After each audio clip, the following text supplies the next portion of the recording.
Friends, welcome back to your own channel RJ Madhura. बहुत बहुत स्वागत है दिल से आपका आपके खुद के चैनल पे। आपके पर्सन के दिल में आपको लेकर कई राज छिपे हुए हैं। ऐसी कई बातें हैं जो वो आपसे शेयर नहीं करते क्योंकि आप नो कांटेक्ट सिचुएशन में हैं। मैं नो कांटेक्ट सिचुएशन की रीडिंग ज़्यादा से ज़्यादा इसलिए करती हूँ कि ये एक ऐसी सिचुएशन है जहाँ आप चाह कर भी जान नहीं पाते सामने वाले के दिल में क्या चल रहा है, क्योंकि ये टोटली नो कांटेक्ट है, means no communication at all. और उसके बावजूद आपको ये जानना भी ज़रूरी है कि वो क्या सोच रहे हैं, कौन है जो आपको याद कर रहा है, कौन है जिसकी वजह से बार बार आपको बेचैनी का एहसास होता है। फ्रेंड्स, कौन है वो जो आपके बारे में इतना इंटेंसली सोचते हैं कि उसका असर आपके ऊपर होता है, आपको पता ही नहीं चल रहा वो पर्सन कौन है। आज हम रीडिंग के ज़रिए ये पता करेंगे कि ये पर्सन कौन हो सकते हैं और किस तरह से उनकी याद आपको लेकर आप पर क्या असर करती है। दो पाइल्स हैं, पाइल 1, पाइल 2।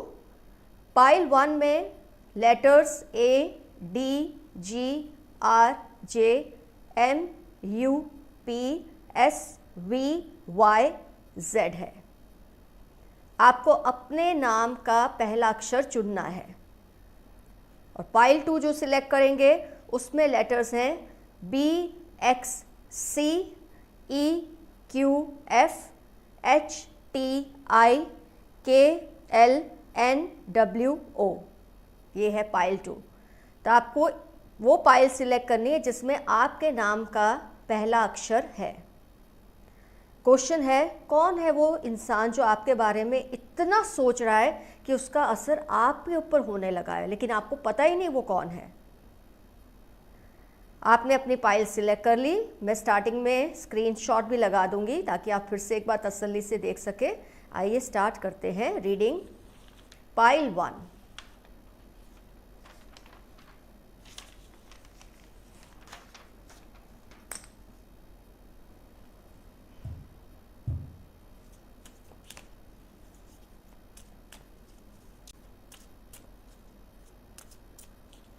कौन आपके बारे में सोचते हैं जिसका असर आपके ऊपर डायरेक्टली हो रहा है लेकिन आपको पता ही नहीं चल रहा।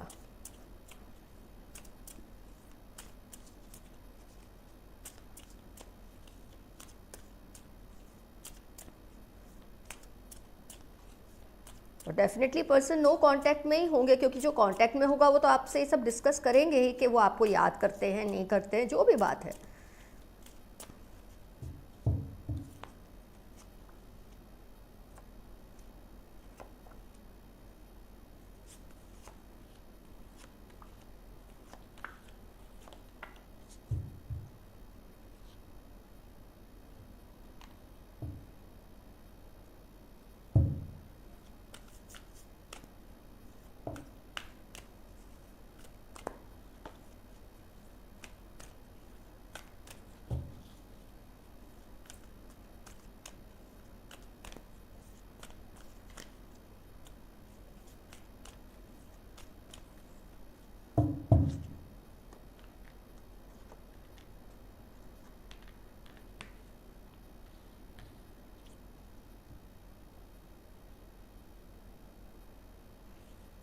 तो फ्रेंड्स, पाइल 1 जिन्होंने भी सिलेक्ट किया, आपके नाम का पहला लेटर इसमें से है। आइए देखते हैं कौन है ये पर्सन जो आपके बारे में इतना सोचते हैं कि आपके ऊपर भी इसका असर होने लगा है, पर आपको समझ नहीं आ रहा ये कौन है। कार्ड्स के चलते ये पर्सन वो है जिसने कभी आपको धोखा दिया है, बुरी तरह से आपको चीट किया है, डिसीट किया है, और वो भी पैसे की खातिर। आपके वेल विशर बने, आपके अच्छे दोस्त बन के आपके सामने रहे बहुत टाइम तक, हो सकता है आपके लव पार्टनर रहे हो, लेकिन इन्होंने आपको चीट किया है, पैसों से बहुत बुरी तरह से चीट किया है आपको। और जब आप चीट होते हैं तो वो पैसा या वो सब मायने नहीं रखता, चीट तो आपके इमोशंस ही होते हैं एंड में। तो ये ऐसा कोई पर्सन है जिसने आपको धोखा दिया है, आपसे चीटिंग की है पैसों को लेकर। उसने हमेशा आपको ये जताया कि उसके ऊपर बहुत ज़्यादा बर्डन है, बहुत ज़्यादा टेंशन है, जिसकी वजह से उसको फाइनेंशियल हेल्प चाहिए होती है। तो आपने ये समझ के देते रहे, आप जेनरसिटी करते रहे। 6 ऑफ पेंटिकल्स, आप इतनी जेनरसिटी उनकी बातों से आप फील करते थे कि ये पर्सन को हेल्प चाहिए और मैं दूंगा या दूंगी। बिना कुछ ज़्यादा सवाल किए, बिना कुछ ज़्यादा सोचे, इम्पल्सिवली आपने इस पर्सन को हेल्प की। वैसे ये पर्सन कहीं ना कहीं आपको बहुत स्ट्रांग भी मानते थे। इनके मन में ये बात तो थी कि आप में वो सब गुण हैं जिससे आप एक रिलेशनशिप को अच्छी तरह से संभाल सकते हैं। आपके बोलने में, आपके एटीट्यूड में, आपकी पर्सनालिटी में कोई एक ऐसी बात थी जिससे वो अट्रैक्टेड तो बहुत थे, लेकिन आपसे जब पैसे से इतना धोखाधड़ी आपसे की कि अब उनके पास कोई रास्ता ही नहीं रहा आपसे दूर होने के सिवा। ये ज़रूरी नहीं कि आपने बहुत उनसे ज़िद की पैसे के लिए, मुझे रिटर्न कर दो, लेकिन डेफिनेटली आपने कुछ सवाल तो उठाए। जजमेंट कार्ड, आपने सवाल उठाए कि आप करते क्या जा रहे हो, इतना ज़्यादा क्या आपको एक्सपेक्टेशन मुझसे है, मुझे भी तो आपसे एक्सपेक्टेशन है। कुछ इस तरह की सिचुएशन खड़ी हुई होगी जिसके चलते वो आपसे दूर होने लगे। और अब उनके दिल का ऐसा हाल है कि आप उनके सपनों में हमेशा आते रहते हैं। आप उस पर्सन के ड्रीम्स में इतना ज़्यादा आते हैं, और मुझे कहीं ना कहीं ये भी लगता है ये पर्सन भी आपके ड्रीम्स में आते हैं। बहुत म्यूचुअल एक्सचेंज ऑफ एनर्जी मुझे दिख रही है, क्योंकि वो इतने गिल्ट में है इस वक्त। ये फील करते हैं कि कहीं ना कहीं उन्होंने आपको धोखा दिया, इस बात को अब वो मानते हैं। आपको हिचकियाँ बहुत आती होंगी, ऐसा मुझे लगता है। कभी कभी बैठे बिठाए, ना कुछ खा रहे ना कुछ, और आपको बहुत ज़्यादा हिचकियाँ, हाइकअप्स होते हैं। आपके ड्रीम में ये पर्सन बहुत आते हैं और आप भी उनके ड्रीम्स में बहुत ज़्यादा आते हैं। डोर टू स्पिरिट, एक म्यूचुअल आप दोनों में एक्सचेंज ऑफ एनर्जी है। उस पर्सन को तो पता है कि वो आपको सोच रहे हैं, लेकिन आपके मन से शायद वो अभी थोड़ा धुंधला हो गया होगा ये सब। लेकिन इस वक्त जब आप ये रीडिंग देखेंगे, आपके माइंड में फिर से वो पिक्चर चलने लगी होगी, कैसे आपने एक अच्छे इंसान की तरह बिना कोई सवाल किए, बिना सोचे समझे आपने इस इंसान की मदद की। एक प्यार, अपना लव पार्टनर समझ के, अपना सोलमेट समझकर, कुछ भी आपने एक अच्छी फीलिंग से इनकी हेल्प की। इन्होंने खूब आपका डिसएडवांटेज भी उठाया। और जब आपने सवाल किए, ये नहीं कि आपको अपने पैसे चाहिए थे, आपने सवाल किए कि ये सब कर तो रहे हो, लेकिन रिलेशनशिप कहाँ हेड हो रहा है। तो जब आपने ये सवाल किया, ये आपसे दूर ही इन्होंने बना ली। यहाँ तक कि सारी कम्युनिकेशन आपसे बंद कर दी, बातचीत करना आपसे बंद कर दिया। डेफिनेटली आपको स्टॉक करते रहते हैं सोशल मीडिया पे, और उनके सपनों में आप इस तरह से आते हैं। आपके सपने में भी वो आते होंगे, जिससे आपको अब इंडिकेशन मिलने लगा होगा ये कौन थे। हो सकता है आपको क्लियरली ही याद हो, कुछ मामलों में हो सकता है काफ़ी टाइम बीत गया हो, इसलिए मैं आपको ये बात बता रही हूँ कि आपको धीरे धीरे अब ख्याल आता होगा ये पर्सन कौन है। ये इंसान को डर लग रहा है कि इसने जो कर्म किए हैं उसका कोई बुरा अंजाम ना हो। आपको दुख पहुंचा के इस इंसान को कोई सुकून नहीं है। पर अच्छी बात यह है कि ये इंसान फील कर रहे हैं, या आपको इतना इंटेंसली याद करते हैं कि आपके ड्रीम्स में आते हैं।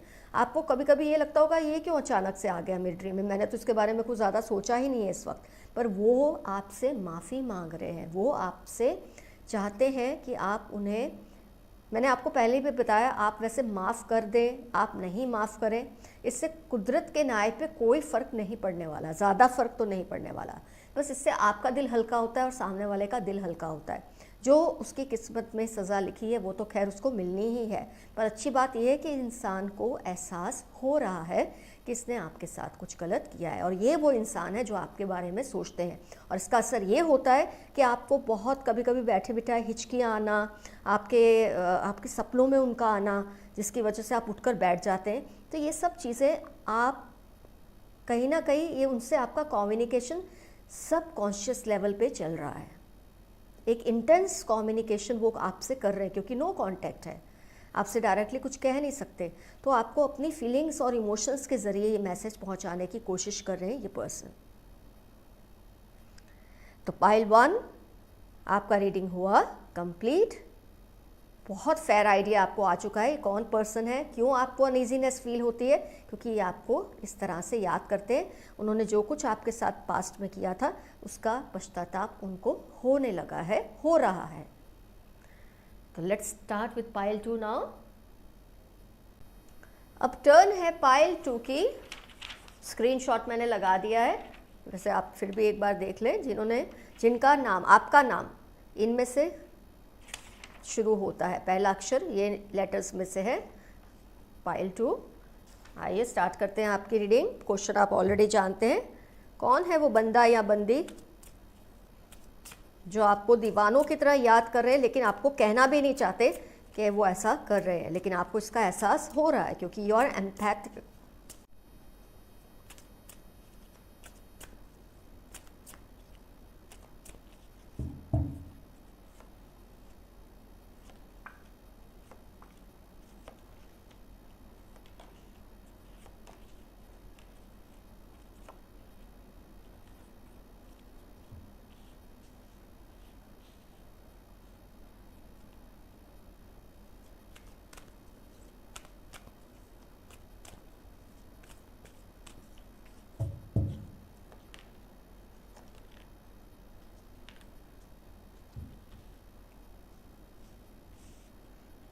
तो फ्रेंड्स, इन्होंने पाइल 2 सिलेक्ट की थी। आइए स्टार्ट करते हैं आपकी रीडिंग। कौन है ये पर्सन जिसकी वजह से आपको कभी कभी अचानक से अनईजीनेस फील होती है, आपको लगता है कोई आपको याद कर रहा है, और उसका सबसे बड़ा सिम्टम ये है कि आपको ऐसा लगता है कि आप बैठे बैठे अचानक खुश होते हैं तो उदासी आ जाती है, जब आप उदास होते हैं अचानक आप खुश से हो जाते हैं। कई बार ऐसा भी होता है कि कई लोग आपको ये सवाल भी करते हैं कि तुमको हुआ क्या है, बात तो उदासी की चल रही है और तुम मुस्कुरा रहे हो, और आपको एकदम से एहसास होता है अरे बाबा ये क्या मैंने कर दिया, क्योंकि आपका अपने ऊपर उस वक्त कंट्रोल नहीं होता है। उस पर्सन की एनर्जीज आपको इस तरह से घेरे में ले लेती है, आपको इस तरह से अपनी यादों में जकड़ लेती है कि आप जाने अनजाने उस पर्सन की, आपको पर्सन नहीं कभी कभी याद आता कौन है, पर आपको कुछ मेमोरीज ऐसी अच्छी अचानक से आती है कि आपके मुंह पे एक उदासीन वातावरण में भी आपके मुंह पे स्माइल आती है। ये जो पर्सन है जो आपको याद करते हैं, ये कुछ मेवरिक्स से हैं, कुछ ऐसे इंसान हैं जिसको कोई बात की फिक्र नहीं, कोई बात की चिंता नहीं, जो दिल में आए करो, जो दिल में आए सोच, मतलब ऐसा कि करो, उसका अंजाम जो होगा देखी जाएगी। इस टाइप की पर्सनैलिटी का ये पर्सन रहा होगा जो आपको याद करते हैं। और हम इंडिकेशंस लेते हैं, ये बहुत अच्छी इनकी आपसे फ्रेंडशिप भी थी, और ये बहुत ज़्यादा सबसे भी फ्रेंडली हैं, ऐसा नहीं कि आपसे ही खास तौर पे, बेसिकली बहुत ही फ्रेंडली नेचर के हैं ये पर्सन। आपको अपना बहुत खास मानते रहे हैं, आपसे बहुत अटैच्ड हैं। इतने लोगों में से उनका अटैचमेंट खास तौर पे आपके लिए है। लेकिन मुझे ऐसा लगता है पास्ट में आपके और उनके बीच में किसी बात को लेकर बहुत ज़्यादा एक कड़वाहट आ गई थी। आप चाहते थे, आपकी कुछ ऐसी बात थी, कुछ ऐसा इश्यू था, आप चाहते थे आपको ये विक्ट्री आपको मिले, वो चाहते थे विक्ट्री उनको मिले, जीत आप चाहते थे आपको मिले, वो चाहते थे उनको मिले। कुछ ऐसी सिचुएशन थी। हो सकता है आप लोगों का करियर में, जॉब में कोई कंपटीशन हो आपस में, हो सकता है आपका स्टडीज़ रिलेटेड कोई कंपटीशन हो आपस में। कहीं कुछ मुझे ऐसी सिचुएशन दिख रही है जिसमें आप चाहते थे आप जीते, वो चाहते थे वो जीते, और जो भी इसका आउटकम आया, इससे आप दोनों में थोड़ी डिस्टेंस आ गई। चीटिंग वगैरह मुझे यहाँ कोई नहीं दिखती है, लेकिन हॉस्टिलिटी दिखती है। हॉस्टिलिटी मतलब एक तरह की दुश्मनी या एंगर एक दूसरे के लिए इतना ज़्यादा आप दोनों में आ गया कि आपकी इतनी अच्छी फ्रेंडशिप जो थी, 2 ऑफ कप्स, इतनी अच्छी जो आपकी दोस्ती थी, एक साझेदारी थी, एक पार्टनरशिप थी रिलेशनशिप की, या आप लव पार्टनर्स हो सकते थे, आप 2 अच्छे दोस्त हो सकते थे, कुछ भी, जिसकी वजह से आप दोनों में बहुत डिस्टेंस आ गया, बहुत दूरियाँ आ गई। कहीं ना कहीं वो ये सोचने लगे वक्त आपको बताएगा, कहीं ना कहीं आप ये सोचते थे वक्त इससे बताएगा। तो कुछ इस तरह का मैं ये बता सकती हूँ, मैजिशियन एंड द मिरर। जो आप सोचते हैं कि उनको सबक मिलना चाहिए, वही आपके लिए वो सोचते हैं कि आपको सबक मिलना चाहिए। इस तरह से आप मिरर कर रहे हैं किसी एक सिचुएशन को लेकर। जो आप चाहते थे आपकी फेवर में हो, वो चाहते थे उनकी फेवर में हो, और ये सोचते सोचते आप दोनों में डिस्टेंस आ गया, एक अजीब सी दीवार आप दोनों के बीच में खड़ी हो गई है। लेकिन वक्त ऐसा है, ये हालात ऐसे कि उस पर्सन को आप बहुत ज़्यादा याद आ रहे हैं। और उसकी मैंने आपको एक सबसे बड़ी इंडिकेशन दी कि आप खुश होते हैं, अचानक दुखी हो जाते हैं, दुखी होते हैं, अचानक से खुश हो जाते हैं। आपकी अपनी फीलिंग्स और थॉट्स पे आपका काबू इस वक्त नहीं रहता। ये पर्सन भी चुप है, आप भी चुप हैं। आपको इतनी सारी बातों से कुछ तो आइडिया आ गया होगा कौन है ये पर्सन जो आपको इतना इंटेंसली सोचते रहते हैं और जिसका आपकी खुद की सेहत पर भी असर होता है। आपको बैठे बैठे जैसे ऐसी बातें याद आ जाती हैं जिसका आपको लगता है आपने कभी सोचा भी नहीं, इस पर कभी गौर नहीं किया, ये बात मुझे क्यों याद आ गई। कई केसेस में आपके साथ ऐसा भी होता होगा, ये पर्सन आपको अचानक से कहीं दिख जाते हैं, आपने ये सोचा भी नहीं कि यहाँ जाऊँगा या जाऊँगी तो मुझे दिख जाएगा या दिख जाएगी, आपको दिख जाते हैं। और ऐसा एक बार नहीं, बार बार हो रहा है आपके साथ। ये वही पर्सन है जो आपको बहुत ज़्यादा सोचते हैं। कुदरत का कुछ ऐसा नियम होता है, कुछ ऐसा न्याय होता है कि जब कोई एक इंसान दूसरे इंसान के बारे में इतनी ज़्यादा शिद्दत से सोचता है, और शायद आपको उस वक्त उसका नाम तो खैर नहीं, आपको उसका ख्याल भी नहीं होता, लेकिन आपको कुछ इंडिकेशंस यूनिवर्स इस तरह से देता है, कुछ साइकिक इंडिकेशंस आपको ऐसे मिलते हैं, कुछ ऐसे साइंस और सिग्नल्स मिलते हैं कि आपको कुदरत ये बताती है ये इंसान आपके बारे में बहुत ज़्यादा इस वक्त सीरियसली सोच रहे हैं, आपको याद कर रहे हैं। ये मैं नहीं कहूँगी कि उनको ये फील हो रहा है कि आप गलत थे या वो गलत थे, ऐसा कुछ भी नहीं है। उनकी जो फीलिंग्स है वो अपनी जगह पे, लेकिन वो आपके बारे में सोच बहुत रहे हैं। और जो आपका ये मूड स्विंग होता है ना अचानक से, 8 ऑफ कप्स, 5 ऑफ कप्स, ये जो अचानक से मूड स्विंग्स होते हैं आपके, यही वजह है कि इंसान आपके बारे में इतना शिद्दत से सोच रहा है या सोच रही है। जैसे कि मैंने कहा, आप दोनों में गुस्सा है, आप दोनों में कोई चीटिंग की बात नहीं है, आपस में कोई गुस्सा है किसी बात को लेके। जैसे कि मैंने बताया, कुछ कंपटीशन रही होगी, कुछ ऐसी बात रही होगी कि आपको वो चीज़ जीतनी थी, उसको वो चीज़ जीतनी थी, और उससे चलते चलते धीरे धीरे आप में फॉल आउट हो गया, एक दूसरे से आप दोनों में दूरियां आ गई। कभी आप दोनों बहुत अच्छे फ्रेंड्स हुआ करते थे, जैसे कि मैंने कहा लव पार्टनर्स हो सकते थे, अच्छे दोस्त हो सकते थे, कोई भी तरह का आपका लेकिन रिलेशन बहुत क्लोज था, जिसमें अचानक एक फॉल आउट आ गया है। तो फ्रेंड्स, ये है पाइल 2 का रिजल्ट। ये पर्सन मेवरिक से हैं, बिंदास से हैं, लेकिन कुछ ऐसी बात हो गई है जिसकी वजह से ये कहीं अटक चुके हैं आपके अंदर। आपके बारे में सोचते हैं, आप भी उनके बारे में बहुत सोचते हैं, और आपको ये भी लगता है कि मैं क्यों सोच रहा हूँ या सोच रही हूँ इसके बारे में इतना। इसकी वजह ये है कि वो इंटेंसली बहुत सोच रहे हैं, बहुत ज़्यादा। पाइल 1 में तो जैसे सपने का भी एक इंडिकेशन आया था, हो सकता है आपको भी वो सपने में आते हो, ये चीज़ थोड़ी कॉमन होती है, आप उनके सपने में आते हैं, वो आपके सपने में आते हैं, ये भी एक पॉसिबिलिटी हो सकती है। लेकिन पाइल 1 में सपना आना एक दूसरे का बहुत प्रोमिनेंट था, और यहाँ पर मुझे आपका मूड स्विंग्स बहुत पावरफुल लग रहा है। कभी आप खुश तो कभी आप एकदम से दुखी हो जाते हैं, और लोग हंस रहे हैं, आप उदास हैं, और लोग उदास हैं, आप खुश हैं। कुछ ऐसी सिचुएशन में बार बार आप आ जाते हैं इस पर्सन की इंटेंस थॉट्स की वजह से। तो फ्रेंड्स, कमेंट सेक्शन में ज़रूर लिखिए कौन सी पाइल, आपके नाम के हिसाब से ही है, लेकिन मैं जानती हूँ आप लोग दोनों ही पाइल्स देखते हैं, किस में रेजोनेशन आपको ज़्यादा फील हुआ। ये जनरल रीडिंग होती है, तो अगर आप दोनों पाइल्स भी देखते हैं उसमें कोई हर्ष नहीं है। ज़रूर मेंशन कीजिए। Keep yourself safe, be happy, love you all, see you soon, bye bye. Your friend RJ Mathura.